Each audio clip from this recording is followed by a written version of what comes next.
So congratulations, Judd and Pete, on The King of Staten Island. I really enjoyed this film immensely. Oh, good. Thank you. Thank you so much. It was very cool as well, just seeing your aesthetics come together in that way. I was wondering, do each of you have like a favorite work of one another's that you really appreciated even before you got to working together?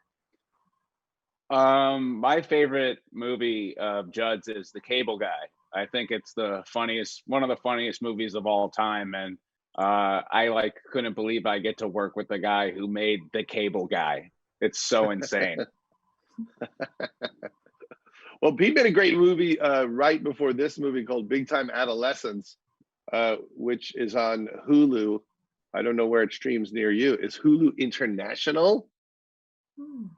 I don't know. But anyway, that's a really great movie that I enjoyed, that people should hunt down. And obviously, I've loved all of Pete's stand-up work and work on SNL. He's done so much at such a young age.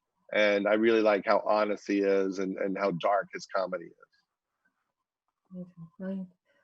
Pete, I suppose my question for you would be, what were this film obviously is like kind of autobiographical or semi-autobiographical, and I was wondering what were kind of the main inspirations or moments from your life that you like had to have in that script?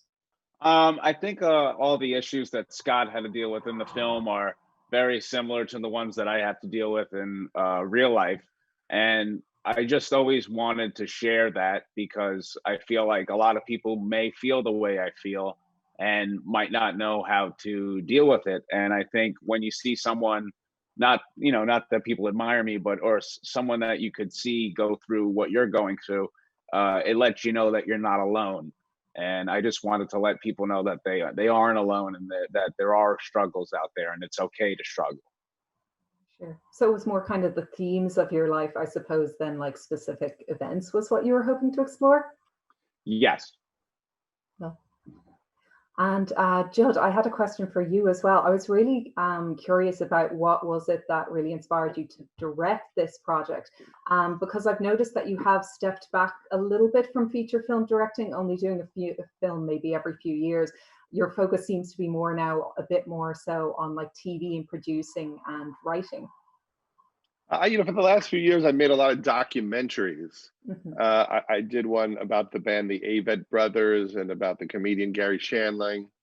And I think that I'm attracted to these stories about, how people get through difficult parts of their lives, how they deal with trauma. And in my feature film directing, I hadn't found something that was covering the same terrain that was interesting me so much with documentaries until I met Pete. And then I thought, oh, this is the type of story that I've been waiting for. Because generally I don't want to ever direct a movie just because it's time to direct a movie. I definitely felt like the years were passing and it was getting weird. And I said to myself, I think if I don't direct soon, people won't remember that I am a director. So there was a part of me that was like, I guess I should do something. But I definitely waited till it was something very special. And I thought that's what this would be. That's just it.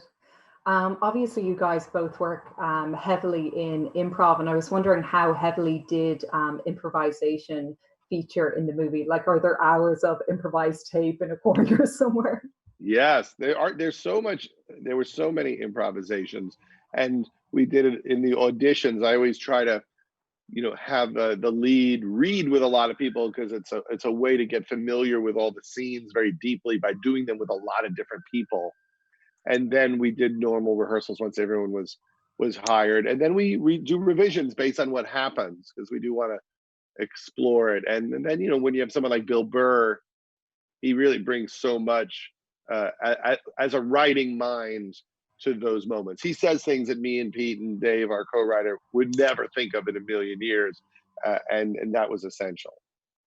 Do each of you have a favorite moment or a scene that emerged from that improvisation process? Yeah, my favorite scene is when Ray and Scott are laying down in the firehouse and they're having a discussion, and Scott tells Ray that he loves him, and says, "What aren't you going to say it back? What if I die tomorrow?" And Bill Burr improv arguably the greatest line in the movie, going, "Well, I guess I'll be the guy that said, even though I never said it, it means I still love you." And that's my favorite part. Very touching one too. And for yourself, Judd? I think early in the movie, we were trying to show how the friends talk to each other, and we wanted to show that he's convinced his friends that he's over the death of his father when really he isn't.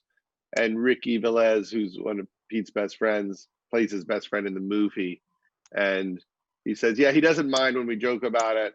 And then he improvised, knock, knock, who's there? Not your dad.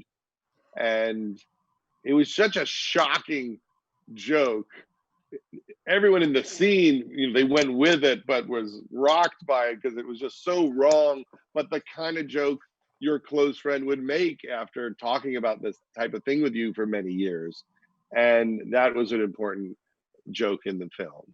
I love that one. That one's in the trailer, actually. That partly convinced me to watch this movie, which I'm so glad I did.